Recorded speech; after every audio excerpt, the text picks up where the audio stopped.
नमस्ते दोस्तों, एसएन के लर्निंग में आपका स्वागत है। अगर आप लोग आइल्स की प्रिपरेशन करना चाहते हो और पता नहीं है कि कहाँ से स्टार्ट करें, एग्जाम के बारे में पता नहीं है, एग्जाम होती क्या है, क्या क्या पैटर्न है, तो आप लोग बहुत सही जगह पे हो। आज इस वीडियो में हम देखेंगे आइल्स एग्जाम के बारे में, क्या इसका पैटर्न होता है, कौन कौन सा फॉर्मेट होता है, डिफरेंट सेक्शंस क्या है, स्कोर कैसे मिलता है, किस तरह से एग्जाम की प्रिपरेशन की जाती है और छोटे छोटे एक्सपर्ट टिप्स के बारे में यहाँ पे बात करेंगे। तो आप इस वीडियो को अंत तक देखिए और भूलिए मत लाइक शेयर और सब्सक्राइब करना, ताकि और लोगों को इससे हेल्प मिल सके। तो चलिए शुरू करते हैं। पहले समझते हैं आइल्स होता क्या है। ठीक है, तो ब्रिटिश काउंसिल द्वारा एक डिजाइन किया गया एग्जाम पैटर्न है जो जनरली बहुत सारी कंट्रीज के अंदर एक्सेप्टेबल भी है। तो आइल्स जो है वो एक international English language testing system है। मतलब है तो एक एग्जाम ही, बट इन लोगों ने एक सिस्टम डिजाइन किया हुआ है जो बहुत सारी कंट्री के अंदर वेल नोन है। ठीक है, इस पर्टिकुलर टेस्टिंग सिस्टम या फिर एक एग्जाम के अंदर आपके 4 स्किल सेट का ये लोग टेस्ट करते हैं: लिसनिंग, रीडिंग, राइटिंग और स्पीकिंग। इस 4 के सिवा वैसे कुछ होता भी नहीं है कि आप कैसे इंग्लिश सुन पाते हो, रीडिंग आपका कैसा है, राइटिंग आपका कैसा है, और क्या आप अच्छे से उसको बोल पाते हो कि नहीं। अब कहाँ-कहाँ पे इसको एक्सेप्ट किया जाता है, तो वर्ल्ड की लगभग मोर देन 140 कंट्रीज के अंदर और 11,000 से ज़्यादा इंस्टीट्यूशंस आइल्स को आराम से एक्सेप्ट करते हैं। ठीक है, अगर आपने आइल्स क्रैक किया हुआ है तो इस पर्टिकुलर कंट्रीज के अंदर आपको आराम से एंट्री मिल सकती है, लेकिन उनके कुछ पैरामीटर। तो अब किस चीज़ों के लिए ये ज़रूरी है आइल्स एग्जाम, तो अगर आप बाहर की कंट्रीज के अंदर यूनिवर्सिटी एडमिशन्स चाहते हो, बाहर काम करना चाहते हो, पीआर चाहते हो, तो कंट्रीज यूके, कनाडा, ऑस्ट्रेलिया और बहुत सारी, ऐसा नहीं कि खाली स्क्रीन पे दिख रही है वही कंट्रीज, बहुत सारी कंट्रीज के अंदर आइल्स की रिक्वायरमेंट क्रूशियल हो जाती है। ऐसा भी नहीं है कि आपको आइल्स चाहिए ही, बहुत सारी कंट्रीज आज आइल्स के बगैर आपको एंट्री देती है, बट इस एग्जाम का अपना एक रुतबा है, ऐसा आप बोल सकते हो। अगर आपके पास आइल्स का अच्छा स्कोर है तो आपके वीजा एप्लीकेशन तुरंत प्रोसेस हो जाते हैं। ठीक है, अब आगे बढ़ते हैं, देखते हैं ये होता क्या है। और जैसे मैंने बोला इम्पोर्टेंट क्यों है, तो ऑलरेडी डिस्कस कर चुके हैं। अगर आपको स्टडी अब्रॉड करना है तो आइल्स का एक वेरिएंट है एकेडमिक, वो आपके लिए कंपलसरी हो जाता है। अगर आपको इमिग्रेशन के वर्क के लिए जाना, इमिग्रेट करना है, तो आइल्स का एक दूसरा फॉर्मेट है आइल्स जनरल ट्रेनिंग, वो आपके लिए कंपलसरी हो जाता है वीजा एप्लीकेशन के लिए। दूसरा, ये एग्जाम जो है अपनी एक वैलिडिटी लेके आती है। जब से आप एग्जाम देते हो तब से 2 साल तक इसका टेस्ट का स्कोर वैलिड रहता है। एग्जाम के स्कोर आने के 2 साल के अंदर अंदर आप आराम से अप्लाई कर सकते हो और वहाँ पे जा सकते हो, बिकॉज एग्जाम देने के बाद, पास होने के बाद आपको अलग और भी डॉक्यूमेंटेशन करने होते हैं, तो उसमें थोड़ा सा टाइम निकल जाता है। तो अब फटाफट समझते हैं कि डिफरेंट डिफरेंट जो टाइप्स है, जो भी बात कर रहे थे हम, वो क्या है। पहले देखते हैं कि इसके जो 2 टाइप अभी हमने बात की, एकेडमिक और जनरल, उसके बारे में। तो आइल्स एकेडमिक जो है वो एक ऐसा डिजाइन किया हुआ पैटर्न है जो अगर आप फर्दर स्टडीज के लिए अब्रॉड जाना चाहते हो, आपकी हायर स्टडीज के लिए अब्रॉड जाना चाहते हो, तो आपको आइल्स एकेडमिक देना चाहिए। ये क्या क्या चीजें आपको जनरली फोकस करता है, तो ये आपकी एकेडमिक वोकेबुलरी चेक करता है, आपने अभी तक क्या सीखा है, आपने अभी तक कैसा रीडिंग कॉम्प्रिहेंशन किया है। ये मतलब ऐसा तो नहीं है कि हमने बचपन में जो रीडिंग किया था वैसा है, थोड़ा अलग है, बट हाँ, किस तरह से आप पढ़ते हो, इंग्लिश को किस तरह से समझते हो, और दूसरा आपका राइटिंग स्किल्स कैसा है, उन सबको अच्छे से ये एसेस कर लेता है। ऐसा एक पैटर्न डिजाइन किया है। दूसरा आता है जनरल ट्रेनिंग, तो वो डेफिनेटली जनरल है, ये स्टडीज के लिए यूज जनरली नहीं होता है, आपकी सेकेंडरी एजुकेशन के लिए यूज होता है, स्पेशली तो वर्क और इमिग्रेशन के लिए यूज होता है। अगर आप अब्रॉड कंट्री में जॉब करना चाहते हो तो आपको आइल्स जनरल ट्रेनिंग देना चाहिए। क्यों? क्योंकि ये आपके डेली कम्युनिकेशन स्किल्स चेक करता है। जनरल रीडिंग आपकी कैसी है, आप आर्टिकल कैसे पढ़ते हो, प्रैक्टिकल राइटिंग आपके स्किल्स कैसे, और क्या आप ईमेल लिख पाते हो, अच्छे से समझ पाते हो, ये सारी स्किल्स आपकी वो चेक करता है। तो फटाफट एक बार समझ लेते हैं इसके चारों सेक्शन क्या क्या है। पहला सेक्शन है जो आइल्स का, वो होता है लिसनिंग, जो भी वीडियोस में आपको आगे दिखेगा मेरे वीडियो में, डिटेल में हम इसके बारे में बात करेंगे। दूसरा होता है रीडिंग। थर्ड होता है राइटिंग, जिसके 2 पार्ट होते हैं, टास्क 1 और टास्क 2, जिसके बारे में डिटेल इंफॉर्मेशन अभी हम देखने ही वाले हैं। स्पीकिंग उसका 4th सेक्शन होता है, जिसके अंदर 3 डिफरेंट पार्ट होते हैं, पार्ट 1, पार्ट 2 एंड पार्ट 3। तो फटाफट देखते हैं वीडियो के अंदर कि ये डिफरेंट डिफरेंट सेक्शंस क्या होते हैं। पहला सेक्शन होता है गाइस लिसनिंग। अब जैसे नाम सजेस्ट करता है सुनने का है, ठीक है। यहाँ पे आपकी ऑडियो लिसनिंग कैपेबिलिटीज चेक की जाती है। आपको 30 मिनट के डिफरेंट डिफरेंट 4 ऑडियो रिकॉर्डिंग मिलने वाले, टोटल 30 मिनट है, 30 मिनट का एक नहीं है गाइस, टोटल 30 मिनट की आपकी एग्जाम रहेगी। उसमें अलग अलग 4 ऑडियोज आपको मिलेंगे, 40 क्वेश्चंस आपको दिए जाएंगे उस चारों ऑडियो के मिला के। और आपको अगर आप पेपर पैटर्न में देते हो तो क्वेश्चन एक शीट मिलेगी जिसमें आपको आंसर सुनते सुनते ही लिखने हैं।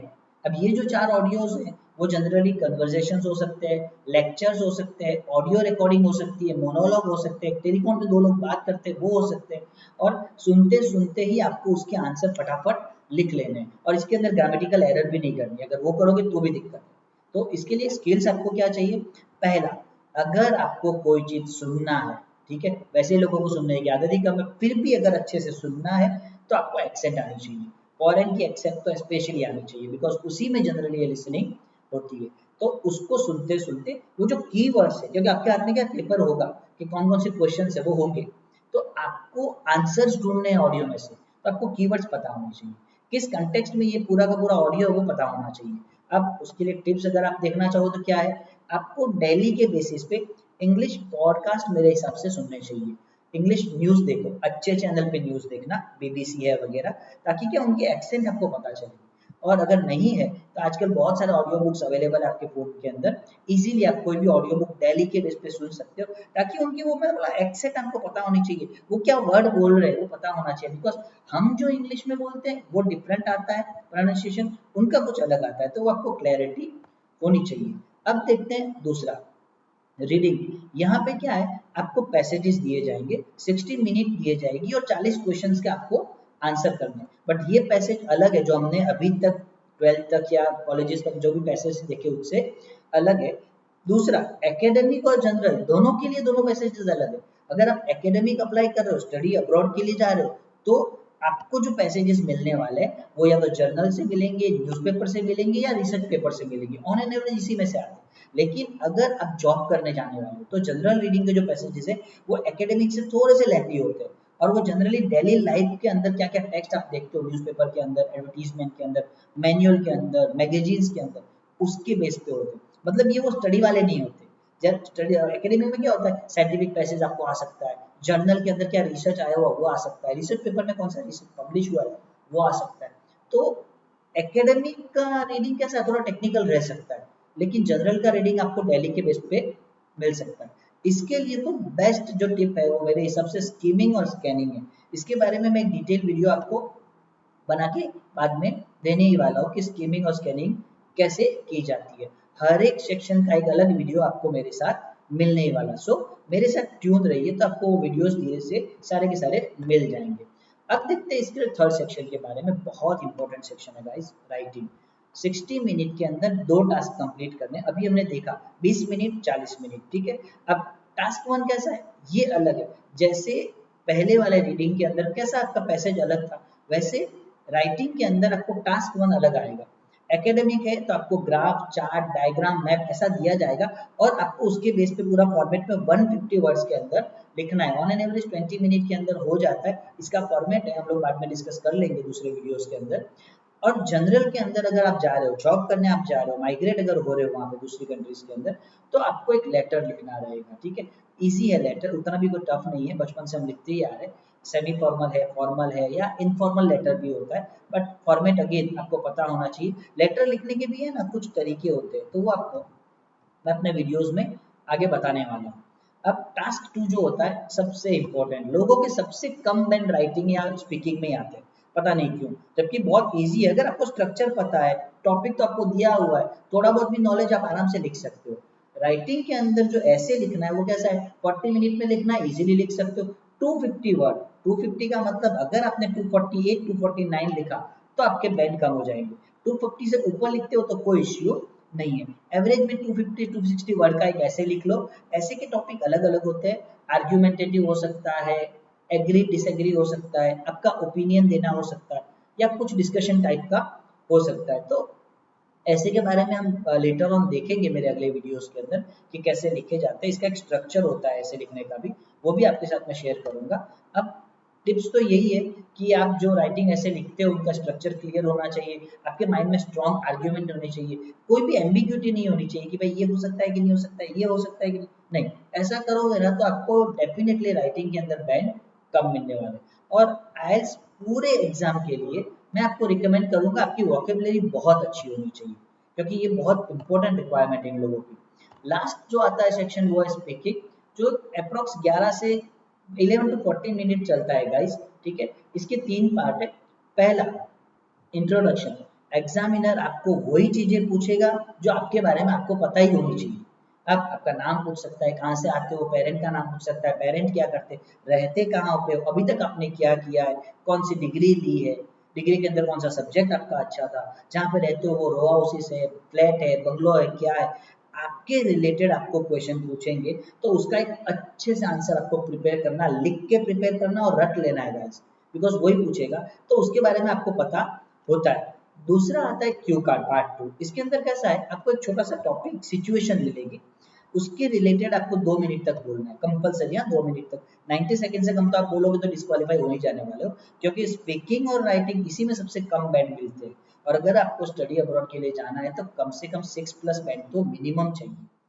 तीसरा जो होता है वो है डिस्कशन पार्ट। अब आपको क्यू कार्ड के अंदर जो भी टॉपिक मिला है, ठीक है, उसी के बेस पे एग्जामिनर अब आपको और डीपर क्वेश्चन पूछेगा, लेकिन इसके आंसर आपको थोड़े से डिटेल में देने होते हैं। छोटे आंसर की एक्सपेक्टेशन आपसे यहाँ पे होगी नहीं, तो मेक श्योर कि आपको उसके आंसर अच्छे से आने चाहिए। अब इसके लिए आपको अगर टिप्स की बात करें तो आपको डेली के बेस पे इंग्लिश अच्छे से बोलना आना चाहिए। डेली आप इंग्लिश की प्रैक्टिस करो, खुद के सेशन रिकॉर्ड करो, खुद की रिकॉर्डिंग करो, सुनो, पता चलेगा आप कैसे बोलते हो। मिरर के सामने प्रैक्टिस करो, जो रेगुलर आइल्स के कॉमन टॉपिक है उनको बोल बोल के प्रैक्टिस करो, तब जाके बात बनने वाली है। अब हम देखते हैं कि स्कोरिंग पैटर्न इसका कैसा है। तो आइल्स के अंदर आपको ऐसा कोई स्कोर नहीं मिलता है, आपको यहाँ पे बैंड मिलते हैं 0 to 9 करके, ठीक है। और अलग अलग बैंड में आपकी प्रोफिशिएंसी अलग अलग होती है, और ये जो बैंड है वो एवरेज होते हैं चारों सेक्शन के मिला के। सबसे कम में जनरली जो देखे जाते हैं वो होते हैं लिमिटेड यूजर का 4 बैंड। अगर आपको 4 बैंड मिलता है तो वो आपको लिमिटेड यूजर मानते हैं, मतलब आप बोल सकते हो इंग्लिश अच्छे से,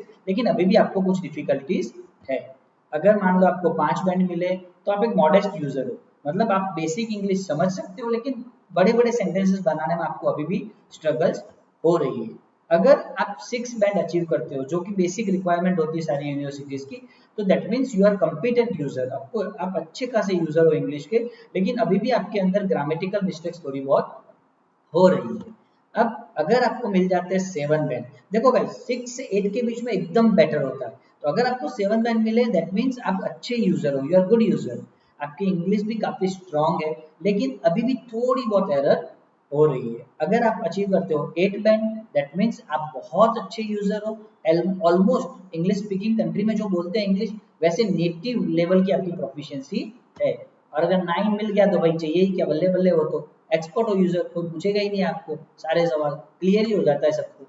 अब अलग अलग कंट्रीज के अपने अपने आइल्स के मिनिमम क्राइटेरिया है। जैसे कनाडा का पीआर चाहिए 6+ इन ईच सेक्शन, हर एक सेक्शन में आपको 6 से ज्यादा बैंड चाहिए, 6 से कम होगा तो डिस्क्वालीफाई, तो आपको वो एग्जाम के अंदर वापस कोई एक पर्टिकुलर ये जो मॉड्यूल है वो वापस देना पड़ेगा। अब ये भी शुरू हो चुका है, ये भी अच्छी बात है, ठीक है। यूके की यूनिवर्सिटीज ऑन एन एवरेज 6.5 से 7.5 बैंड के आसपास मांगती है, तो मेरा तो यही जेन्यून सजेशन है कि आप 6.5 से 7.5 के बीच में रहो, वर्ल्ड के अंदर किसी भी कंट्रीज के अंदर आपको कोई इश्यू आएगा नहीं। अब प्रिपरेशन कैसे करनी है, तो सीधी सी बात है, कुछ ऐसे स्टेप्स है जो मैंने आपको यहाँ पे लिख के बताए हैं, उस तरह से आप एक बार फॉलो करो तो उसको अच्छे से इस एग्जाम से आपको प्रिपेयर कर सकते हो। सबसे पहले टेस्ट फॉर्मेट को समझो, सारे क्वेश्चन के टाइप को समझो, कौन से सेक्शन में कैसे क्वेश्चन आते हैं, कहाँ से आते हैं, किस तरह से आंसर किया जाता है, और इन सब के बारे में मेरे डिटेल वीडियोस आपको मिलने ही वाले, तो मेरे साथ आप बने रहो तो आपको ये सारी चीजें भी मिल जाएगी। उसके बाद अपना ग्रामर अच्छा बनाओ, वोकेबुलरी अच्छी बनाओ, आपके प्रोनाउंसिएशन पे वर्क करो, जो आप बोलते हो एकदम अच्छे से बोलो, बराबर, उसमें कोई दिक्कत नहीं आनी चाहिए। इसके बारे में भी डिटेल वीडियोस मेरे धीरे धीरे आपको मिलते रहेंगे। उसके बाद आपकी प्रैक्टिस बढ़ाने के लिए इंग्लिश न्यूज़पेपर रीड करो, बुक्स रीड करो, न्यूज़ आर्टिकल्स रीड करो, मॉक टेस्ट दो, और स्पीकिंग बढ़ाने के लिए अपने दोस्तों के साथ इंग्लिश में बोलो, ट्यूटर के साथ बोलो, कुछ नहीं है तो ऐसा कोई जरिया ढूंढ लो जहाँ पे आप इंग्लिश बोल सकते हो, वैसे बहुत सारे रास्ते मैं आपको मेरे वीडियोस में बताऊंगा। और अभी भी आपको ऐसा लगता है कि ना ना भाई अभी भी मैं आइल्स के लिए बहुत नया हूँ, मुझे कुछ भी नहीं पता है, डोंट वरी यार, मैं अपने आने वाले कुछ वीडियोस के अंदर आपको डिटेल स्ट्रेटेजी भी दूंगा, बताऊंगा किस तरह से किया जाता है, कैसे प्रिपरेशन कर सकते हो, प्रैक्टिस के क्वेश्चंस भी दूंगा, और एक्सपर्ट टिप्स हर एक मॉड्यूल की, हर एक अलग अलग सेक्शन की आपको मेरे वीडियोस में मिलने वाली है। तो अगर आपको लगता है कि ये वीडियोस आपका नॉलेज एनहांस कर रहा है, अगर आपको लगता है कि कुछ नया आपने इस वीडियो में सीखा, तो आप इस वीडियोस को अपने दोस्तों के साथ शेयर करो, बेल आइकन को प्रेस करो, सब्सक्राइब करो, हो सकता है उतना शेयर करो, और कुछ लाइक्स तो गाइस दे ही देना इस वीडियो को, अगर आपको ऐसा लगता है कि आपका कुछ नॉलेज इस वीडियो से बढ़ा है।